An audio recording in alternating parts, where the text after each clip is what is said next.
Glória a Deus, bom dia aos amados. Eu não trouxe Bíblia, mas está tudo escrito aqui para me dar um pouco mais de segurança e tranquilidade. E nem sempre quando nós viemos aqui tantas vezes a gente se sente tão tranquilo, né? Principalmente a respeito daquilo que nós iremos falar. E quando temos ainda mais a certeza de que é a palavra de Deus para falar com o seu povo, com a sua igreja, a gente teme ainda muito mais por estar aqui. Não é apenas um momento onde se compartilha uma palavra, mas é um momento onde nós entendemos que estamos sendo alimentados pelo nosso Deus. E quando Deus nos separou para estarmos aqui, Ele o fez com um propósito. Nós não estamos aqui por uma mera casualidade.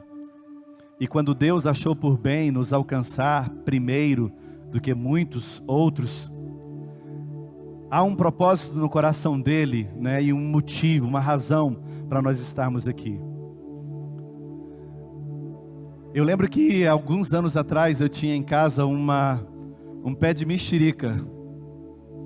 E ele teve a ousadia de, durante um ano, ele produzir apenas uma mexerica. Eu achei assim um absurdo. Uma árvore que foi plantada para produzir fruto, não produzir, não fazer aquilo para o qual ela foi feita. Eu lembro que nós fizemos até uma brincadeira lá em casa.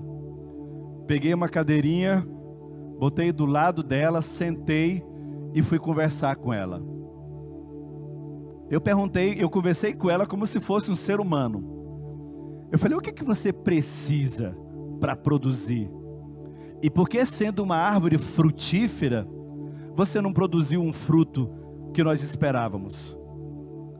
Eu falei, eu vou te dar o que você precisa, mas se daqui a um ano você não produzir, eu vou lhe arrancar. Eu conversando como se fosse uma pessoa. E muito curioso, no ano seguinte eu tive que botar algumas escoras para ela suportar o peso dos frutos que ela havia produzido. Por que estou dizendo isso? Porque é exatamente disso que nós vamos falar hoje. Mas fique tranquilo, Deus não vai fazer com você da mesma maneira que eu fiz com aquela árvore. Deus é eterno de misericórdia, então Ele não vai agir assim. Mas eu estou te dizendo isso para que você tenha a certeza e a convicção de que quando Deus foi ao teu encontro, quando Deus nos procurou e nos encontrou para estar com Ele, Ele tinha uma obra, Ele tinha um encargo para cada um de nós. Mas dentre todas as coisas que nós fomos chamados por Deus para fazer, uma delas é multiplicar segundo a sua espécie. Por isso que o tema da nossa ministração hoje é sendo e fazendo discípulos. Deus criou circunstâncias para que nesse tempo em que nós estamos nessa jornada, nós tenhamos sido treinados. Eu tenho certeza que muitos de nós, ou quase a nossa totalidade, já foi treinado o suficiente para produzir esses frutos segundo a sua espécie. E o que se espera, na verdade, de nós, é que nós venhamos, no mínimo, reproduzir aquilo, né, que foi gerado em nós. Então, com o nosso tema, sendo e fazendo discípulos, nós vamos abrir as nossas Bíblias no livro de Mateus, no capítulo 28, nos versos 18, 19 e 20.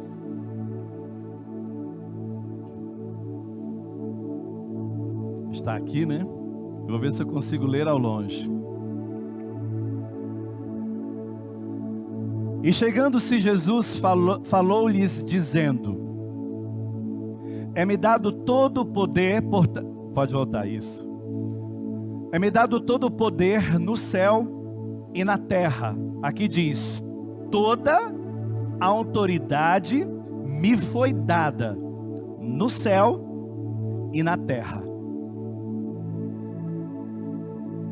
E ele prossegue, ide portanto, fazei discípulos de todas as nações, batizando-os em nome do Pai, e do Filho, e do Espírito Santo, ensinando-os a guardar todas as coisas que vos tenho ordenado.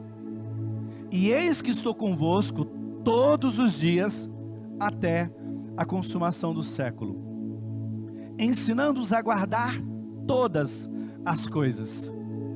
Esses discípulos, eles também, da mesma maneira que Jesus, eles não são enviados de moto próprio.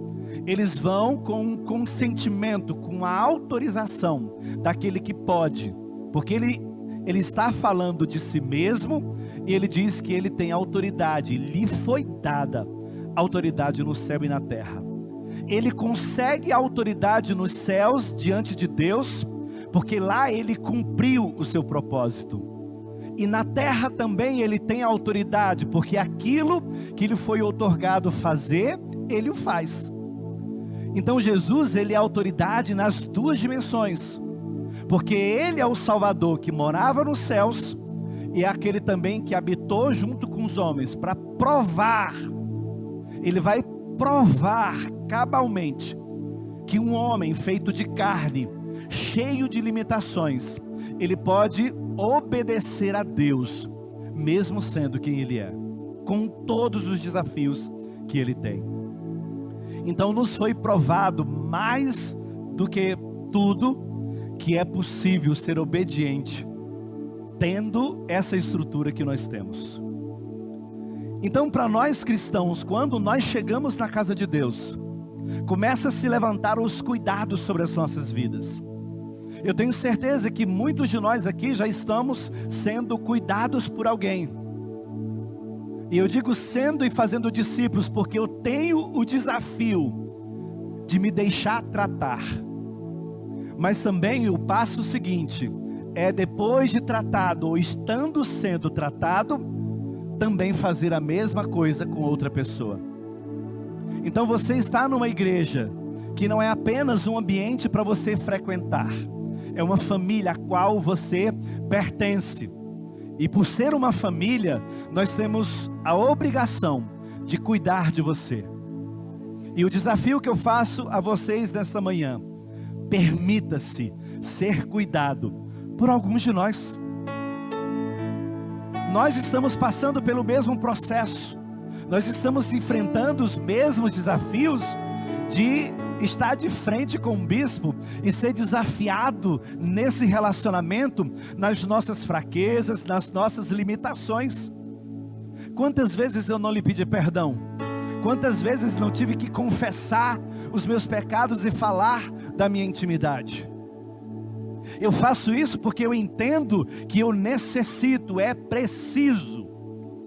Porque eu entendo que eu sou uma árvore dita frutífera, que na estação certa precisa provar que é possível produzir os seus frutos. E precisamos apartar ou cortar as arestas, tudo aquilo que passa precisa ser reordenado, reorganizado.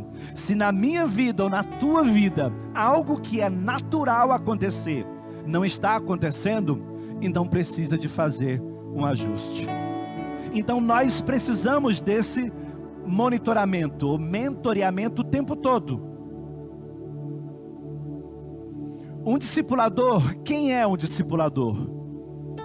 Um discipulador é alguém que ajuda uma pessoa que é nova na fé a desistir da sua própria vontade, com o fim de fazer a vontade de Deus. No céu só havia uma vontade que reinava, era a vontade de Deus.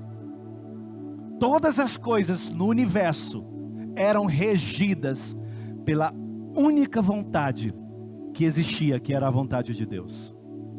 Só que em meio a tudo isso, em algum momento, Lúcifer entende que ele também quer e deseja alguma coisa. E quando ele começa a desejar algo no seu coração, a Bíblia diz que no céu não se encontrou espaço mais para ele, porque no céu só pode habitar e ter apenas uma vontade, que é a vontade de Deus.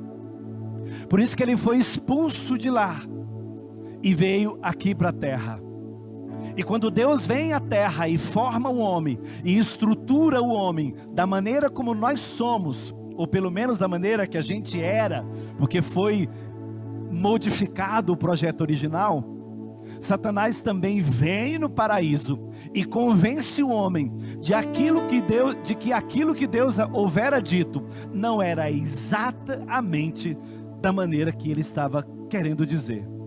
Implanta a dúvida no coração do homem, e no céu que tinha uma vontade, passa a ter uma segunda vontade, e quando o homem deseja querer também, agora são 3 vontades tentando imperar sobre este mundo. E quando nós nos colocamos para sermos discipulados por alguém, é exatamente isso que vai ser mexido em nós. Eu vou deixar de querer as coisas minhas próprias, para começar a buscar e querer e desejar a vontade que é a vontade de Deus. Então, quando nós nos dispomos a ser discipulados, é exatamente isso que nós estamos querendo dizer: que não mais viva eu, mas que Cristo agora viva em mim. O discipulador vive diariamente uma vida de sacrifício, esforçando-se para ser constantemente obediente ao comando do Mestre. Nós vamos ouvir a Deus, e através daquilo que nós aprendermos de Deus e no nosso discipulado, é exatamente isso que nós vamos querer projetar também no nosso irmão. Um discipulador é mais que um espelho, ele é um comentarista. Eu sou um bom comentarista, eu analiso tudo aquilo que eu vejo. Às vezes alguém vem e ministra aqui, quando desce lá, eu já vou lá e falo: olha, gostei do louvor, você ministrou incrivelmente, eu senti algo incrível de Deus. Quando prega também, eu sempre faço um comentário, né? E nos aniversários, né, pastor Marcos, que eu sempre escrevo, ele diz que eu sou sempre poético. Na verdade, é porque eu busco lá na essência daquilo que eu sei de você, para que eu tire de lá e coloque para que todo mundo saiba aquilo que eu penso a seu respeito. Nós somos discipuladores porque nós estamos aqui para observar comportamentos, em algum momento ajudar esses comportamentos serem mudados. Da mesma maneira que eu preciso me dispor quando o meu comportamento também for preciso, ou ser preciso, ajustado também. O discipulador treina pessoas para o cumprimento de um propósito. Se você está aqui, Deus vai querer usar você em algum momento para você fazer alguma coisa. Então permita-se ser ajudado. Deus está querendo usar você e você precisa se ajustar dentro daquilo que é a vontade dele. É alguém, o discipulador também é alguém a quem se pode recorrer. Ele precisa ser acessível. No momento de uma necessidade, uma ligação, um WhatsApp, qualquer coisa, te faz se conectar com essa pessoa para que ela venha lhe ajudar naquilo que você está precisando. Amado, isso aqui tudo é introdução, tá? Mas depois eu corro mais rápido. Glória a Deus. No livro de Mateus, no capítulo 28, em seus momentos de despedida, Jesus chamou seus discípulos e fez uma das declarações mais incríveis do Novo Testamento, lançando oficialmente a maior convocação de trabalhadores para uma única seara. A convocação que foi feita em Mateus 28, lá naquele tempo, ela prevalece até hoje. Da mesma maneira que eles foram chamados, nós também somos chamados agora.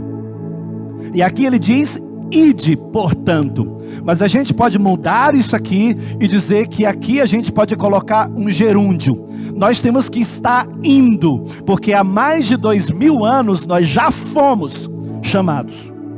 Lá no princípio já houve um chamamento, então o chamado já foi feito. Entende-se que eu já devo estar a caminho.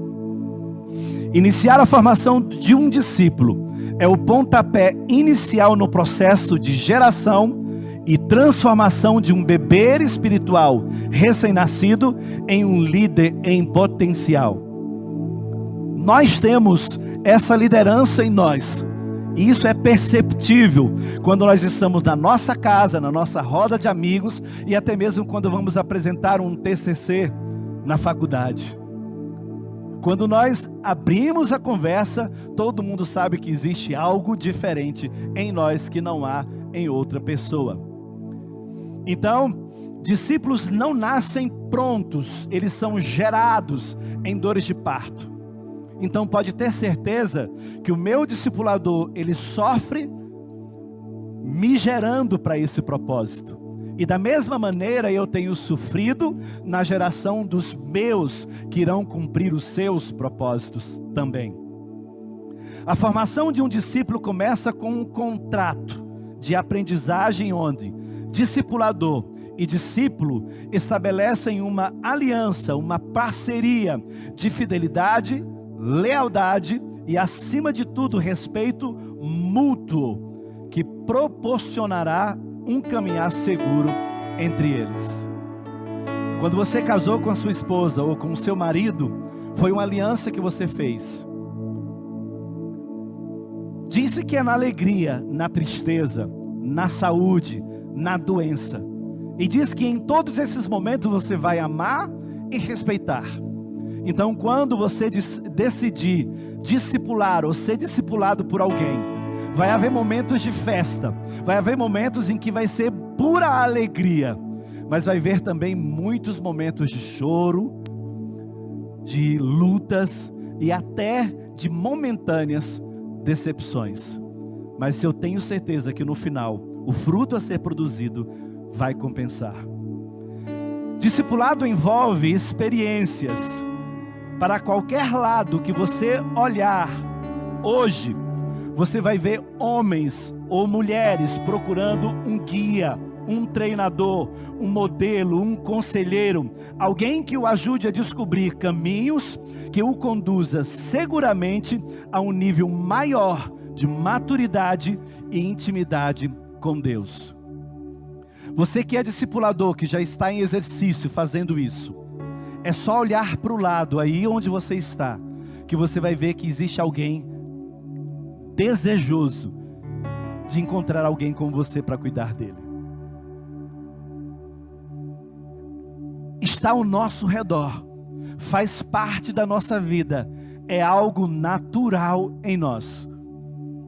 Todo mundo gosta de dar conselhos, mas por que não preferir fazer isso da maneira correta, sujeitando-se a Deus e ajudando outras pessoas também a fazerem a mesma coisa? A experiência vivida com o discipulador não é apenas uma opção que nós temos. Hoje para nós é essencial, eu preciso, porque nesse ajuste eu consigo crescer. Imprimir no outro princípios que funcionaram em sua vida. Nós aprendemos, funcionou em nós, então nós vamos gerar e produzir na vida do meu irmão também. É como um pai que diz para o filho: filho, eu vou te ensinar tudo aquilo que eu sei. É mais ou menos assim que vai funcionar a vida de um discipulador com seu discípulo.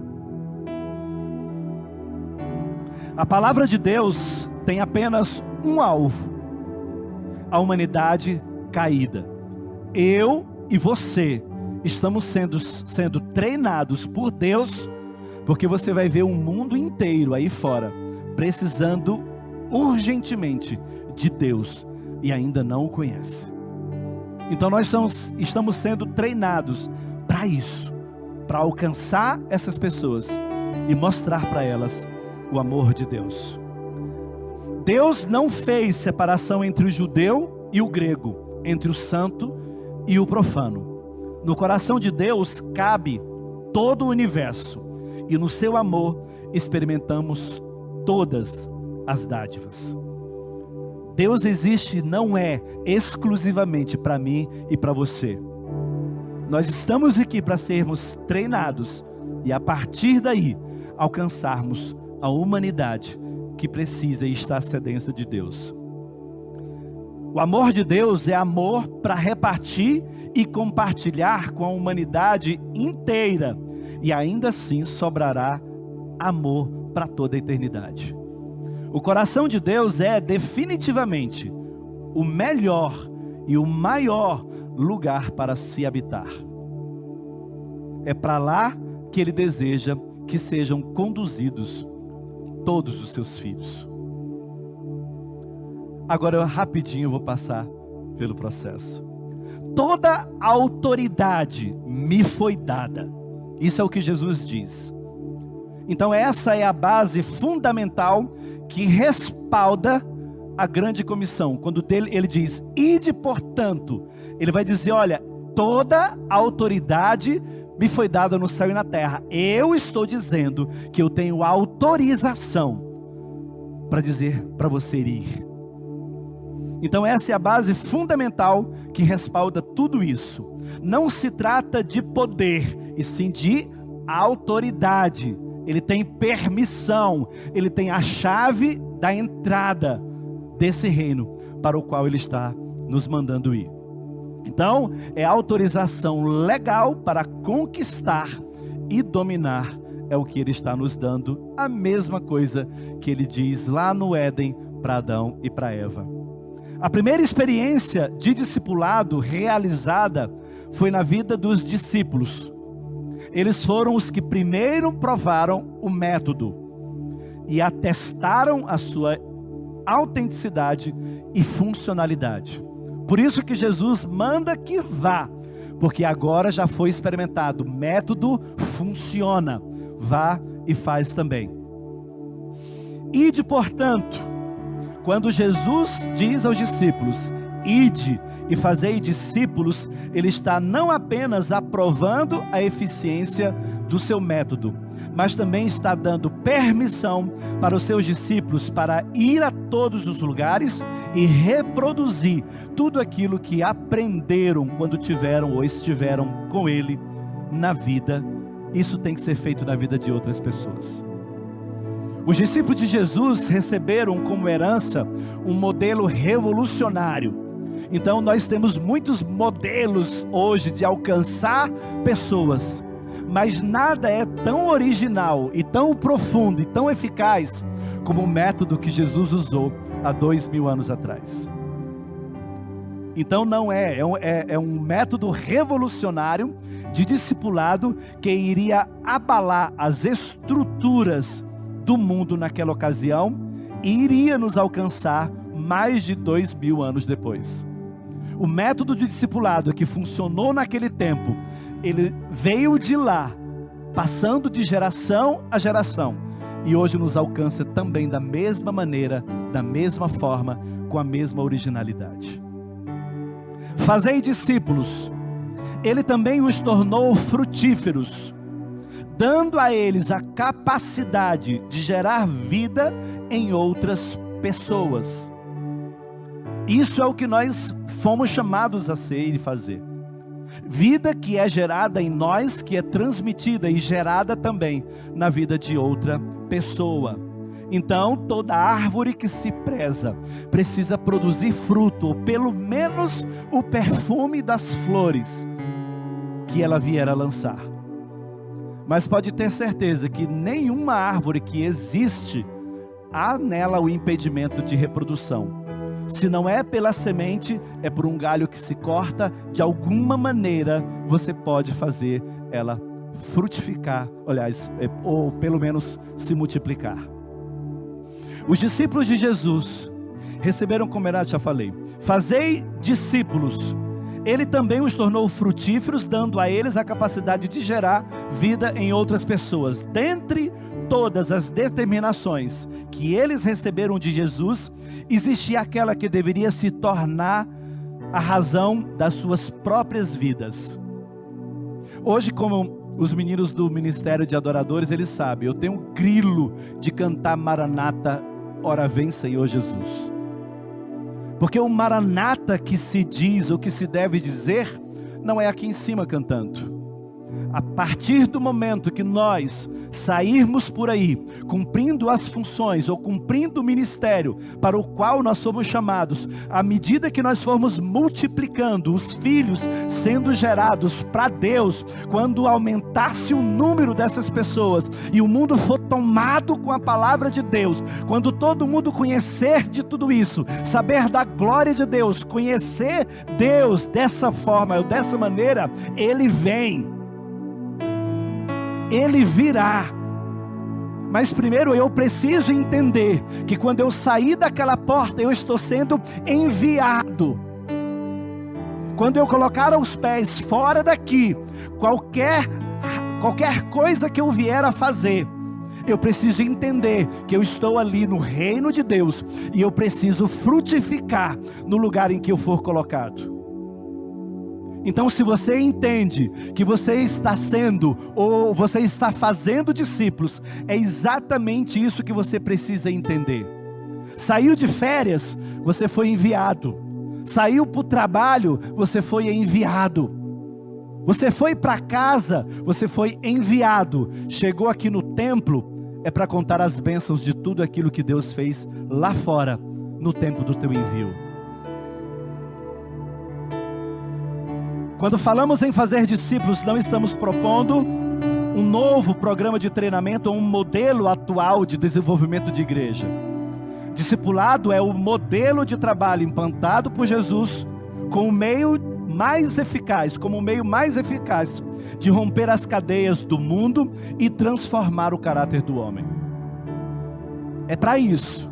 Nós vamos andar juntos, vamos reliar juntos, mas nas nossas diferenças nós vamos cortar e quebrar as nossas pontas. Discipular é acreditar acima de tudo que Deus pode fazer pelo outro aquilo que Ele também fez por você. É a arte de gerar vida de Deus no coração do seu irmão através da simplicidade das relações humanas.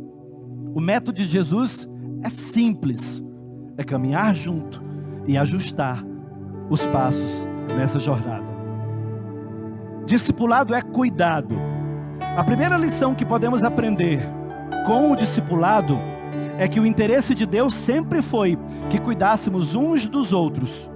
No livro de Gênesis, lá no início, Deus pergunta para Caim: onde está o seu irmão Abel?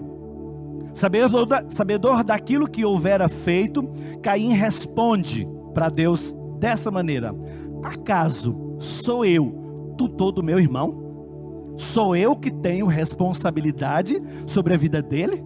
Eu acho melhor que ele se apresente e diga alguma coisa. Mas Deus já sabia o que ele havia feito. Disse o Senhor a Caim: onde está Abel, teu irmão? Ele respondeu: não sei. Acaso sou tutor do meu irmão? Mas Deus já sabia o que ele havia feito. Eu estou dizendo isso porque eu estou falando de cuidado. Nós existimos para cuidarmos uns dos outros. Em nenhum momento Caim demonstra que entende esse princípio. Cuidar uns dos outros pode representar muito mais do que um simples afeto ou dedicação. É pastorear, apacentar, cuidar. Quando chegamos ao ponto de entendermos esses princípios, entenderemos bem mais, estaremos bem mais próximos de cumprir a missão para a qual fomos comissionados. Então, amados, foi chamado, foi alcançado, cumpra, vá, já era para estar indo há muito tempo. O questionamento que Jesus fez quando se dirigiu a Pedro, em João, no capítulo 21, versos 15 a 17, também fala de cuidado. No entanto, ele menciona uma razão, um motivo pelo qual Pedro se sentirá motivado a fazê-lo, como também estabelece um limite dizendo: minhas ovelhas, meus cordeiros. Então, quando você for discipular, eu não pertenço a você, eu sou cuidado por você. Você não é meu, você não pertence a mim, eu apenas cuido de você para o teu dono, que é muito maior do que eu. Então não cometa esse erro de, quando estiver discipulando, querer dominar e controlar as pessoas, como se elas pertencessem a vocês. Depois de terem comido, perguntou Jesus a Simão Pedro: Simão, filho de João, amas-me mais do que estes outros? Ele respondeu: sim, Senhor, tu sabes que eu te amo. Ele disse: apacenta os meus cordeiros. Tornou a perguntar-lhe pela segunda vez: Simão, filho de João, tu me amas? Ele lhe respondeu: sim, Senhor, tu sabes que eu te amo. Disse-lhe Jesus: pastoreia então as minhas ovelhas. Pela terceira vez, Jesus lhe perguntou: Simão, filho de João, tu me amas?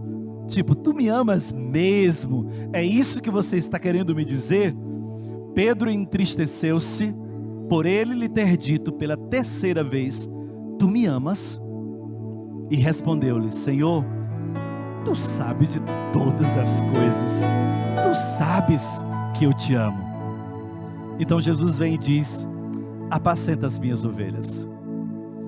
Em que nível de amor nós estamos em relação a Deus? Em que nível de amor nós estamos em relação ao Cristo que pagou um preço muito alto pelas nossas vidas? Então Jesus instiga Pedro a ponto dele, quem sabe, eu lembro que o pastor Guildo gosta de fazer muito isso. Ele faz algumas perguntas, ele fala assim: Paulo, você nasceu onde? Aí eu falo: em Brasília. Aí ele pergunta: você tem certeza mesmo que você nasceu em Brasília? Aí pinta a dúvida. Aí já fico com medo: será que não é isso mesmo? Jesus ele aprofunda no mais íntimo do coração de Pedro, porque Jesus não estava duvidando de Pedro, ele queria fazê-lo crer que era real, que o amor dele era surpreendente daquela maneira. No dia que Deus entender que nós também somos apaixonados por Ele e nos amamos nesse nível, Ele vai dizer: Márcio, cuida das minhas ovelhas. É isso que nós precisamos entender. Não é que Jesus não creia, é Pedro que precisava crer que ele foi chamado para um propósito. A morte de Jesus vai fazer sentido quando nós cumprirmos o propósito para o qual ele fez tudo isso acontecer.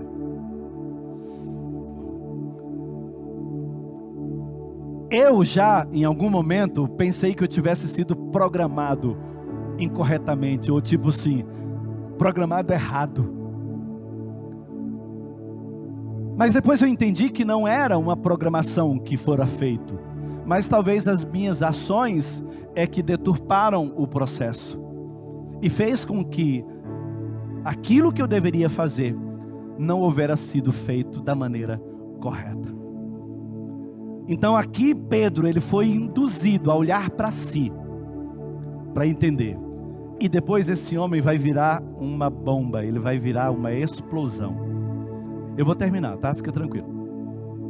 Atos capítulo 17, no verso 6, diz assim: porém não os achando, arrastaram a Jason e alguns irmãos à presença dos magistrados da cidade, clamando: estes que têm transtornado o mundo, chegaram até aqui. Transtornado não é porque eles criaram alvoroços. Eles simplesmente estavam trazendo uma verdade que eles não conheciam. Eles estavam fazendo o mundo experimentar algo que ainda não haviam experimentado. Então, a minha verdade, quando se deparar com a mentira que o mundo tem contado, ela tem que criar esse tumulto, para que as pessoas entendam claramente que existe diferença entre a verdade que eu estou trazendo e a mentira que o mundo tem contado o tempo inteiro. Batizando-os em nome do Pai e do Filho e do Espírito Santo. Isso significa dar a eles a noção de pertencimento. Sobre eles deverá ser colocado um selo que os destoa de todos os demais. O selo que vai ser colocado em mim vai me diferenciar de todos os demais. aí vai criar, pelas minhas ações, pela minha pregação e pelas minhas atitudes, a diferença entre aqueles que servem daqueles que não servem. Vós, porém, sois raça eleita, sacerdócio real, nação santa, povo de propriedade exclusiva. Nós pertencemos a alguém. Nós somos dele. Então nós somos únicos. E da mesma maneira, o nosso chamado é conduzir essas pessoas a um lugar onde elas se sintam seguras, ensinando-os a guardar todas as coisas. Guardar, preservar, conservar. A gente que estudou sobre meio ambiente, existe diferença entre preservar e conservar. Às vezes eu ainda faço confusão. Preservar é permitir que aquilo que fora plantado produza. Conservar é não deixar que seja cortado e daqui uns dias não ter mais sementes para plantar daquilo que havia ou existia. Hoje nós temos muitas espécies de plantas e tantas outras também de animais que já não existem mais. Como houve a interrupção na reprodução, eles deixaram de existir. E é exatamente isso que nós somos chamados a fazer: reproduzir o modelo de Cristo na vida das pessoas. Hoje nós enviamos muita gente para a África e às vezes nos lamentamos até demasiadamente por causa da África. Eles ouviram do Evangelho muito antes de nós. O que eles não fizeram? Preservar, conservar aquilo que receberam naquele tempo. Por isso que se perdeu. Então, guardar, fazer prevalecer sobre tudo, mesmo que eu venha sofrer, eu vou guardar em meu coração o que Deus é para mim. Os ensinamentos que os discípulos receberam eram o molde, e a partir dele é que seriam formados os discípulos que viriam na geração a seguir. Esse é o padrão. Da mesma maneira que havia recebido, também deveriam dar gratuitamente. O que Deus fez na tua vida, tenha sempre em memória e reproduza onde você for. Estou convosco. Haverá uma parceria. Nós nunca estaremos sozinhos. Eu estou convosco. Essa era a confiança que eles deveriam ter. Todos os dias é vitalício, é para a eternidade. O tempo inteiro, toda essa confiança e certeza que os discípulos receberam, se estende também a nós, os ceifeiros dessa geração. 2000 anos se passaram, mas a palavra de Deus permanece indelével, firme, inabalável. E concluindo, nós precisamos ter uma definição clara daquilo que nós queremos. Você está numa igreja que você não vai apenas, é um lugar para você estar, uma família para você pertencer. Mas você vai entender que em algum momento nós vamos estar desejosos de cuidar de você. Você está pronto para isso? Como eu disse, olha para o lado, tem alguém querendo cuidar de você, mas também olha para o lado que alguém deseja ser cuidado por ti. Então somos todos sementes desse mesmo fruto que foi produzido em nós. E eu tenho algumas perguntas para que nós venhamos refletir no retorno para a nossa casa e durante a semana. Se você permanecer neste lugar, definitivamente você vai ser discipulado e vai depois discipular alguém. Nós não temos escolha. É isso que nós vamos fazer. Nós vamos cuidar uns dos outros. Que tipo de discipulador você procura?